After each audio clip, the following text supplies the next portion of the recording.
theology and history all in the same place. It's worth a listen. So without further ado, I would like to introduce Laurence Vance, our final speaker for the evening.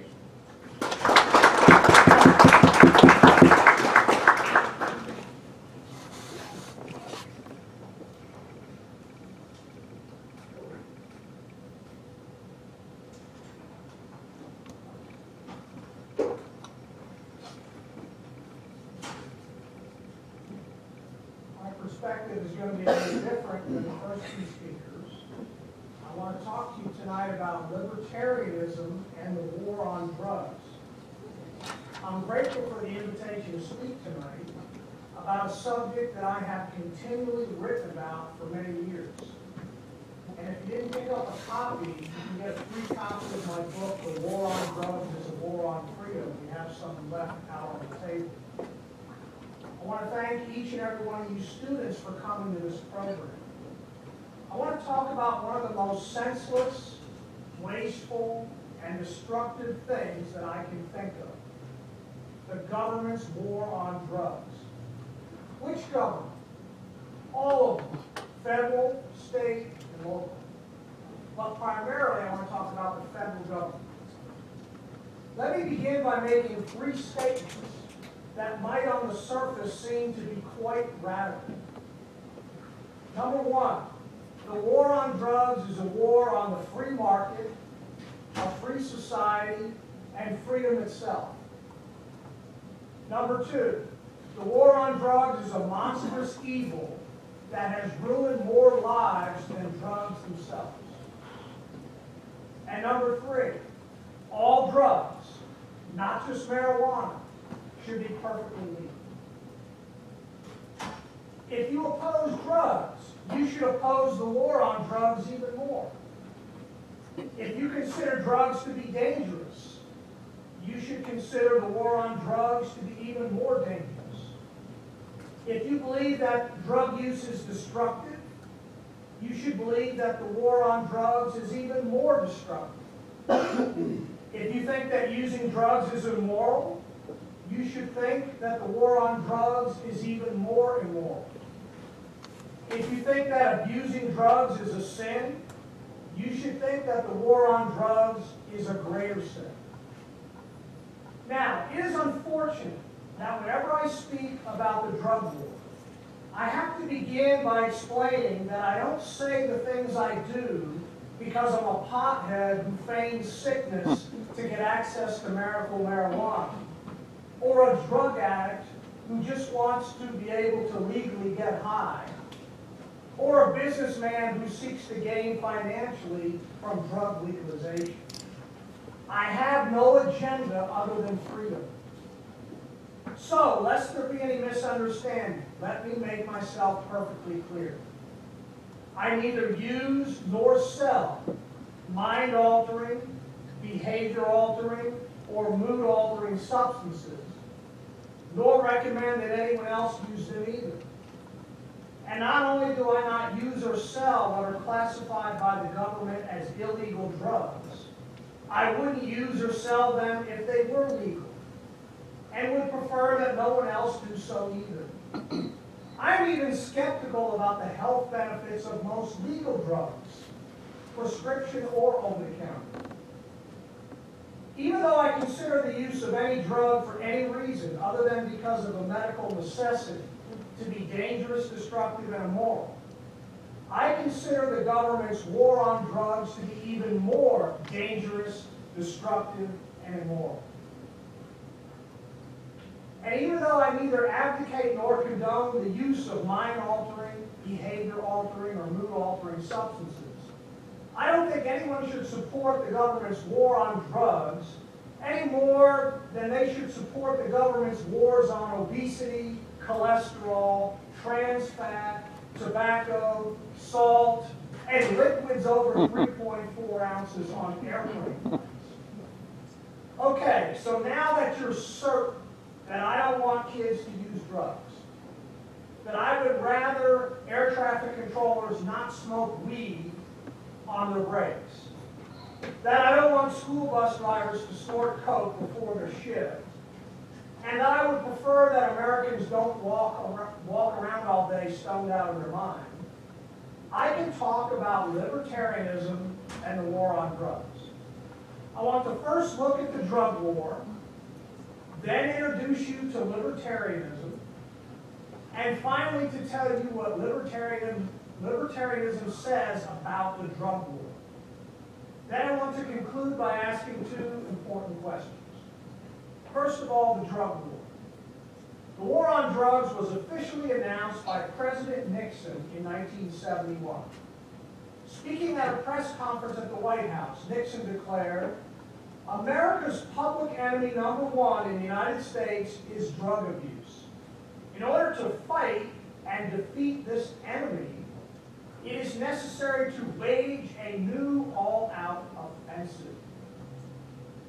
Nixon continued his military rhetoric in a special message to Congress on drug abuse prevention and control, calling for a full-scale attack on drug abuse on many fronts, to wage an effective war against heroin addiction. He called for a worldwide escalation in our existing programs for the control of narcotics trafficking. Nixon also appointed the first drug czar and oversaw the establishment of the Drug Enforcement Agency, the dreaded DEA. Although the war on drugs was formally declared by Nixon, this doesn't mean that the federal government didn't fight against drugs and drug abuse for decades before Nixon's presidency. The federal government began introducing anti-narcotics laws in 1905. This means that there was a time in this country when all drugs were legal. Just like you were once free to have a garage sale without getting a permit from the government. But what about marijuana? Haven't 28 states and the District of Columbia legalized marijuana for medical use? Haven't some states decriminalized the possession of certain amounts of marijuana? Haven't 7 states legalized the recreational use of marijuana? All true. But there are 3 problems I should point out about these things. Number 1, it is only laws against marijuana that have been relaxed. You can still be locked in a cage for possessing other drugs. Number 2, the repeal of some marijuana laws is not marijuana freedom. There are still massive restrictions and regulations regarding marijuana in the states that have legalized it for medical or recreational use. Number 3, the federal government considers the growing, distributing, buying, selling, possessing, or smoking of marijuana to be a violation of federal law. Marijuana is still classified as a Schedule I controlled substance under the Controlled Substances Act, with a high potential for abuse and no acceptable medical use. Other Schedule I drugs include heroin and LSD. Schedule II drugs, which the federal government considers to be less dangerous than Schedule I drugs, include cocaine and fentanyl. So that's right, the federal government considers marijuana use to be worse than cocaine. So regardless of how some states have relaxed their marijuana laws, the federal war on drugs continues unabated and unquestioned. It enjoys wide bipartisan support in Congress. It is equally supported by both major political parties. It is backed by the majority of Americans. It is cheered by most religious people. It is espoused by most parents and children. It is championed by liberals and conservatives alike. It is encouraged by the majority of law enforcement personnel. It is even defended by those who say they advocate the Constitution or civil liberties or limited government. The gross injustices and absurdities of the drug war are legion. Some Americans have been sentenced to life in prison for drug possession because it was their 3rd drug offense. There are murderers and rapists who don't serve life in prison. Thanks to the war on drugs and civil asset forfeiture laws, police regularly practice policing for profit, whereby they confiscate cash from law-abiding Americans because having a large sum of money on you means that you must be a drug dealer or be involved in drug trafficking. And then there are the outrages that are generally not seen. Americans incarcerated for drug offenses who are raped, beaten, humiliated, suffer the loss of their jobs, their money, and their families. And drug warriors maintain that it is drug users who are immoral. I think they've got it backwards. In a nutshell, what is the war on drugs? It is simply government bureaucrats, nanny state do-gooders, puritanical busybodies, statist drug warriors, and assorted hypocrites telling you what you can and can't consume, swallow, smoke, sniff, snort, inject, or ingest, and locking you up in a cage if you possess, manufacture, buy, sell, distribute, transport, cultivate, or traffic in a substance the government doesn't approve of. Now let me talk about libertarianism. I'm a libertarian. I'm not a composite of a liberal and a conservative, as if there really is much difference in practice between the two. I lean neither to the left nor the right, but I am not a centrist or a moderate. I'm not a constitutionalist, although I wish the government would at least make some attempt to follow its own constitution. I am not a devotee of some alternative lifestyle, but I don't believe that my cultural conservatism is essential to libertarianism. So, what is libertarianism? Libertarianism has been defined as an ethical system that seeks to preserve the liberty of individuals and as a political philosophy concerned with the permissible use of force or violence. These are two sides of the same coin. The essence of libertarianism is liberty.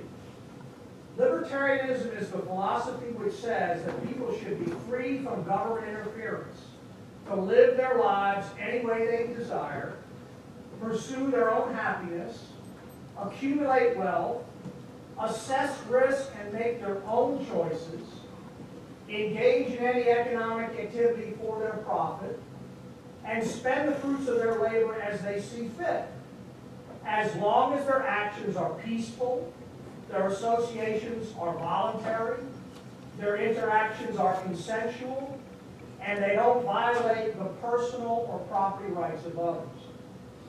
Libertarianism respects personal privacy, financial privacy, free thought, individual responsibility, freedom of conscience, free exchange, free markets, and private property.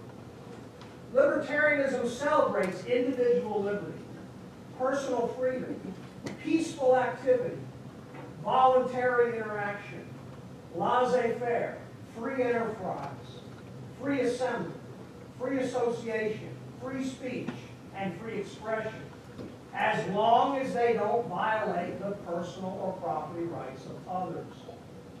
Libertarianism is not being socially liberal and economically conservative. It is not survival of the fittest.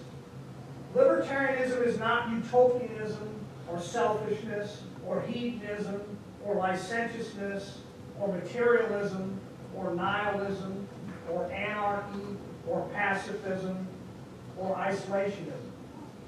Whether any of these things are right or wrong, moral or immoral, ethical or unethical, or good or bad is irrelevant.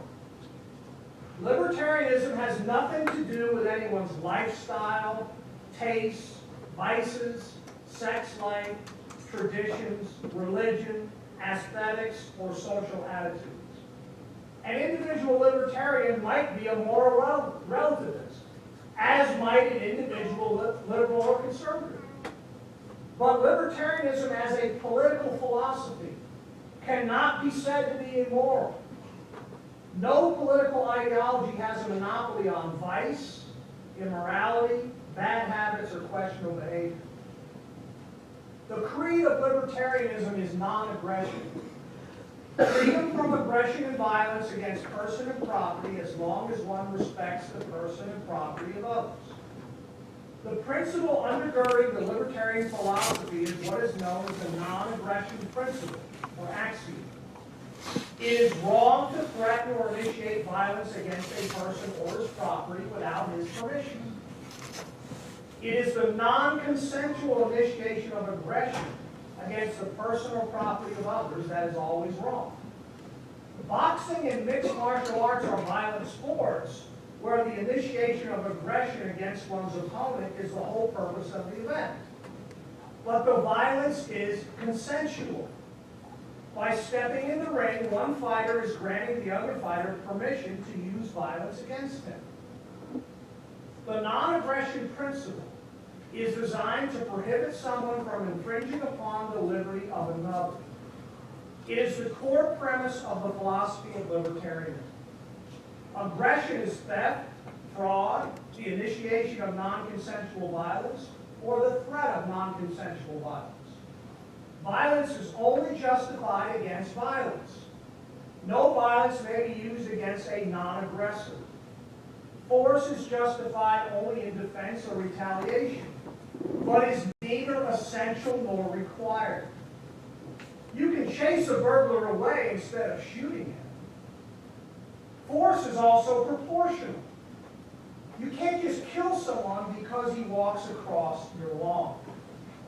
Now, I don't know of anyone who wouldn't readily assent to the non-aggression principle until you bring government into the picture. Many people who say that they subscribe to the non-aggression principle on a personal level have no problem supporting government aggression. The major difference between libertarians and everyone else is that libertarians oppose and seek to limit the intervention, regulation, and control of government, which, after all, is the greatest violator of the non-aggression principle, personal liberty and property rights. This is why Voltaire could say, government at its best state is a necessary evil, and at its worst state is an intolerable one. If there's one thing aside from its simplicity that makes libertarianism the ideal political philosophy, it is its consistency. Libertarianism strictly applies the non-aggression principle and consistently applies to government actions the same standard. This is because libertarians consider the non-aggression principle to be both absolute in scope and universal in application. In a libertarian society, that is, a free society, the only possible legitimate functions of government are defense, judicial, and policing activities. But this does not require anything like the monolithic, authoritarian, intrusive nanny state that the U.S. federal and state governments have become. Henry David Thoreau said he agreed with the motto, that government is best which governs least. And libertarians would certainly agree with him. In a free society, the functions of government, in whatever form it might exist, would be limited to keeping the peace, providing a forum for dispute resolution, constraining those who would attempt to interfere with people's peaceful actions, and prosecuting and exacting restitution from those individuals who initiate violence against, commit fraud against, or violate the property rights of others. And the case has even been made that elements of these things could be handled by the private sector. In a free society, actions are only prohibited that involve the initiation of violence or aggression against persons, like murder, rape, or property, like burglary, embezzlement, shoplifting, vandalism, arson, trespassing, or both, like armed robbery. Libertarians maintain that as long as people don't infringe upon the liberty of others by committing or threatening to commit acts of fraud, theft, aggression, or violence against their person or property, The government should just leave them alone. Why am I a libertarian?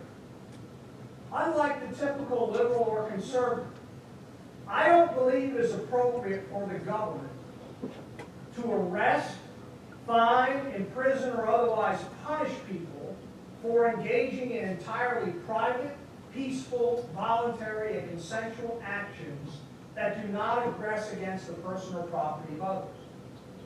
I don't believe it's appropriate for government to regulate, oversee, and sometimes prohibit commercial activity between willing buyers and willing sellers.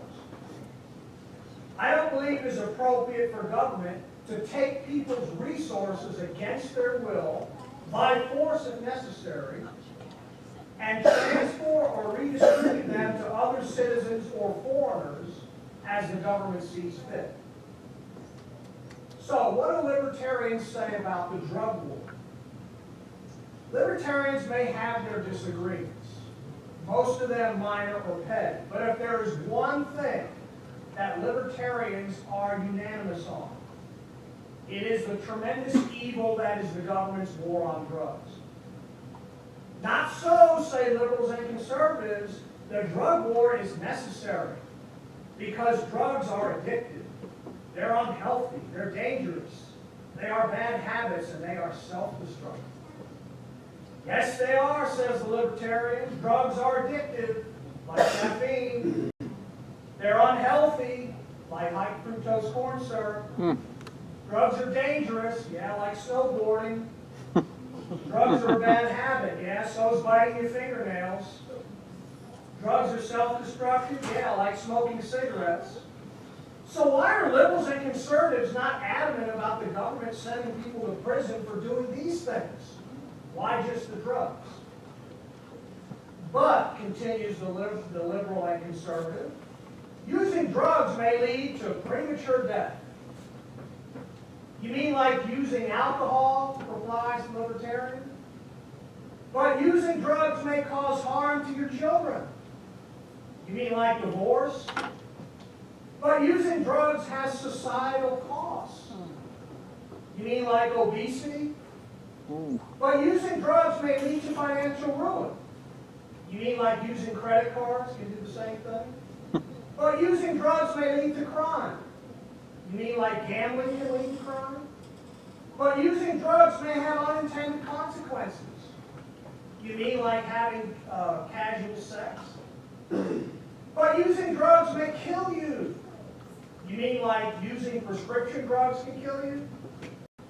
Regarding drug use, libertarians reason that it makes no sense for the government to wage war on illegal drugs when tobacco, alcohol, and prescription drugs kill far more people every year. Tobacco use costs the U.S. economy billions of dollars every year in medical costs and lost productivity, and causes hundreds of thousands of premature deaths every year from heart disease, stroke, cancer, and smoking-related diseases. Alcohol is also one of the leading causes of premature deaths in the United States. Alcohol abuse is a factor in many drownings, suicides, fires, violent crimes, child abuse, sex crimes, and accidents.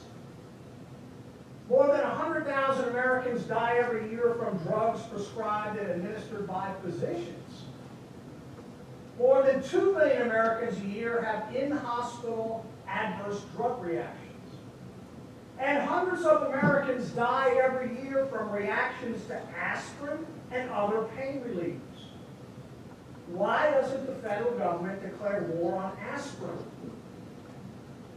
Two of the main reasons why libertarians have this attitude toward drug use is that in a free society, vices are not crimes, and people are free to live their lives any way they choose as long as their conduct is peaceful.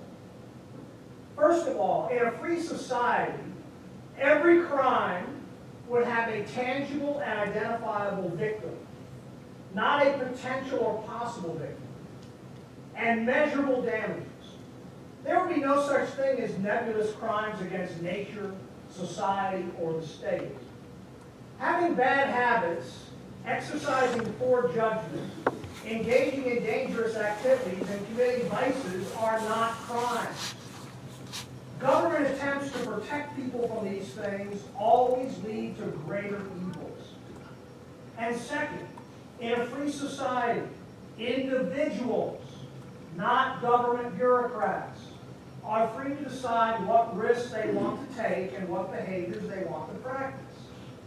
Every individual is free to pursue happiness in his own way, even if his choices are deemed by others as harmful, unhealthy, unsafe, immoral, unwise, stupid, destructive, or irresponsible.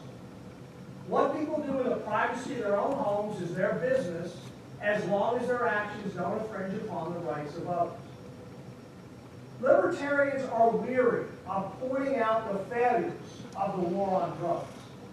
It has failed to prevent or reduce drug abuse, failed to keep drugs out of the hands of addicts, including prisoners, failed to keep drugs away from teenagers and children, failed to stop the violence associated with drug trafficking, and it's failed to have an impact on the availability of most drugs in the United States.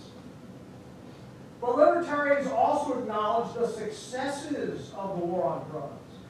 It has succeeded in destroying personal and financial privacy, succeeded in destroying civil liberties, succeeded in clogging the judicial system with non-crimes, succeeded in turning America's inner cities into war zones, succeeded in unreasonably inconveniencing shopping, succeeded in destroying the black family, and succeeded in wasting billions of taxpayer dollars. But even if none of these things were true, libertarians would still be right in what they say about the drug war. For example, libertarians say the war on drugs has financial and human costs that far exceed any of its supposed benefits. Libertarians say that the war on drugs is an assault on individual liberty, personal freedom, and property rights. And libertarians also say that the war on drugs violates the Constitution, the principle of federalism, and increases the size and scope of government. It is on this last point that libertarians say that everyone ought to be standing with them when it comes to opposing the drug war. How could anyone who said he believed in the Constitution support the federal government's war on drugs? Does the Constitution authorize the national government to intrude itself into the personal eating, drinking, and smoking habits of Americans? Does the Constitution authorize the national government to prohibit the manufacture or sale of any drug? When progressives in and out of the government sought to prohibit alcohol after World War I, they knew they could only do so by amending the Constitution. That's why the 18th Amendment to the Constitution was adopted in 1919. Now, the libertarian position on the drug war may seem radical to some. And let me sum it up for you.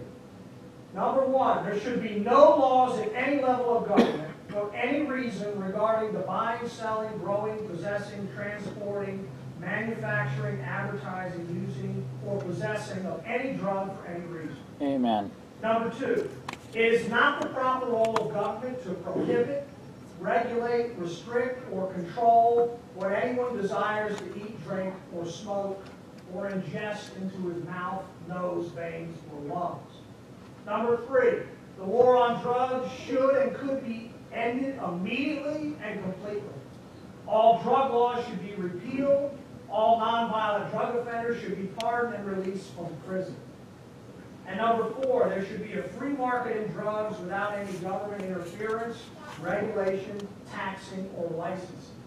This is a libertarian position on the drug law. Now, in conclusion, I want to ask two questions. First question, who should decide what substances a legal adult puts into his mouth, nose, his lungs, or his veins? By supporting the war on drugs, you are saying that the government should decide. As the late economist Ludwig von Mises has well said, opium and morphine are certainly dangerous habit-forming drugs, But once the principle is admitted that it is the duty of government to protect the individual against his own foolishness, no serious objection can be advanced against further encroachments. If it is the business of government to tell us what we can't put in our bodies, then what can't the government tell us?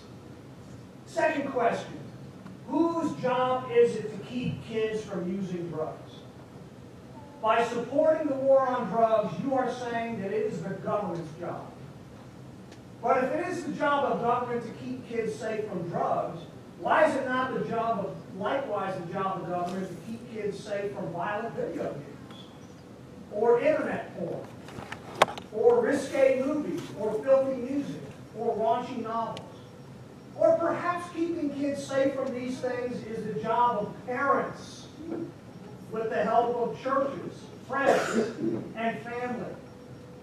If you are going to defend the evil that is the government's drug war in the name of protecting the children, then you can raise no rational objection and make no logical argument against the government doing anything in the name of protecting the children.